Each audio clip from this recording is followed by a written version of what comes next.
Bismillahirrahmanirrahim. Hukum fardu kifayah. Melaksanakan lebih dianjurkan berjamaah. Terkait yang menjadi imam ada perbedaan pendapat ahli fikih. Yang pertama, utama menguasai. Jika tidak ada penguasa, wakilnya diganti qadim. Hakim setempat jika tidak ada baru orang yang diikuti ketika sholat berjamaah semasa hidupnya setelah wali nikah asbah dengan urutan terdekat si mayit. Yang ketiga, maliki. Orang yang mendapat wasiat dari si mayit sebagai imam.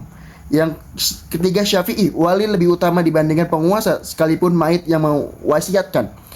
Syarat-syaratnya, yang satu menutup aurat, suci dari hadas kecil dan hadas besar. Tempat suci, tidak memakai pakaian najis terhadap kiblat. Yang kedua, keadaan jenazah wajib lebih dulu sudah dimandikan dan dikafani. Yang ketiga, meletakkan jenazah di sebelah kiblat yang mensolatkan. Rukun-rukunnya yang itu ada 7. Yang pertama, niat. Yang kedua, berdiri selama sholat. Yang ketiga, takbir sebanyak 4 kali. Yang keempat, pada takbir pertama membaca surah Al-Fatihah. Yang kelima, pada takbir kedua membaca salat kepada Nabi Muhammad SAW. Yang keenam, pada takbir membaca doa sesuai jenis kelamin jenazah. Yang ketujuh, pada takbir membaca doa sesuai jenis kelamin, setelah itu salam. Allahumma ighfir lahu warhamhu wa'fu anhu. Allahumma la tahrimna ajrahu wa la tahrimna ba'dahu wa'fi lahu. Bismillahirrahmanirrahim. Selanjutnya, hukum menguburkan jenazah. Hukum menguburkan jenazah ini fardu kifayah, dalilnya di dalam Quran surat Al-Mursalat ayat 25-26 dan juga Basa ayat 21.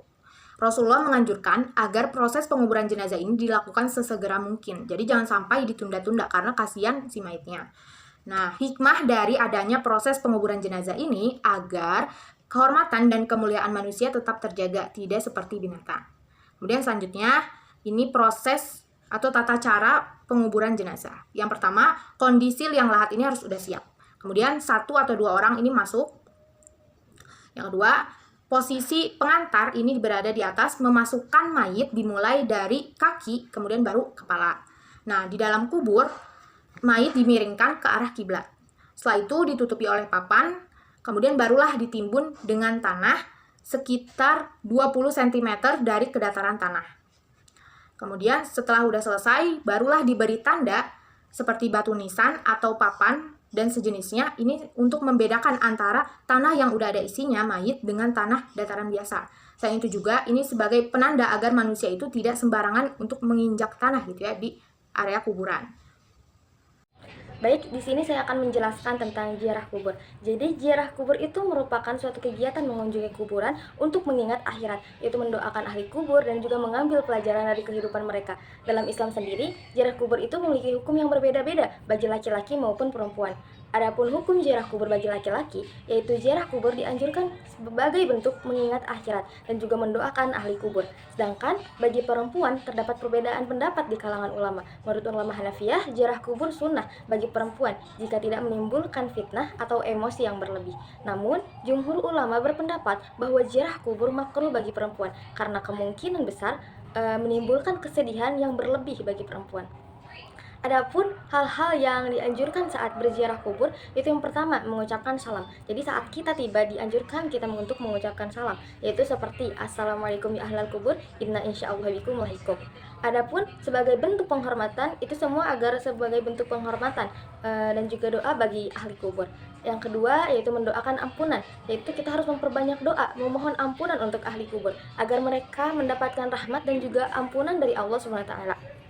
Sedangkan yang ketiga, yaitu kita harus berdoa yang baik. Selain mendoakan ampunan, kita juga dianjurkan untuk memperbanyak doa yang baik untuk ahli kubur. Jadi, kesimpulannya adalah setiap makhluk yang bernyawa akan merasakan kematian. Tidak ada yang tahu kapan waktunya, Allah yang tahu. Hanya Allah yang tahu. Sebagai hamba, tugas kita adalah memperbanyak amal kebaikan agar meninggal dalam keadaan husnul khotimah. Adapun hukum dalam mensolatkan dan menguburkan adalah fardu kifayah. Syarat-syaratnya Salat jenazah juga tidak jauh berbeda dengan sholat wajib. Hanya saja sholat jenazah itu memiliki rukun yang berbeda dengan sholat lainnya. Sedangkan penentuan imam ada berbagai pendapat dari ahli fikih dan juga sholat gaib juga sebagai bentuk keringanan jika tidak bisa hadir. Dalam proses penguburan Nabi Muhammad SAW juga menganjurkan sesegera mungkin untuk dilakukannya proses penguburan. Jenazah kubur juga lebih baik dilakukan oleh laki-laki karena dikhawatirkan jika perempuan maka akan meratapi dan juga akan muncul yaitu kesedihan yang berlebih. Mungkin cukup sekian dari kelompok kami, kurang lebihnya mohon dimaafkan. Wassalamualaikum warahmatullahi wabarakatuh.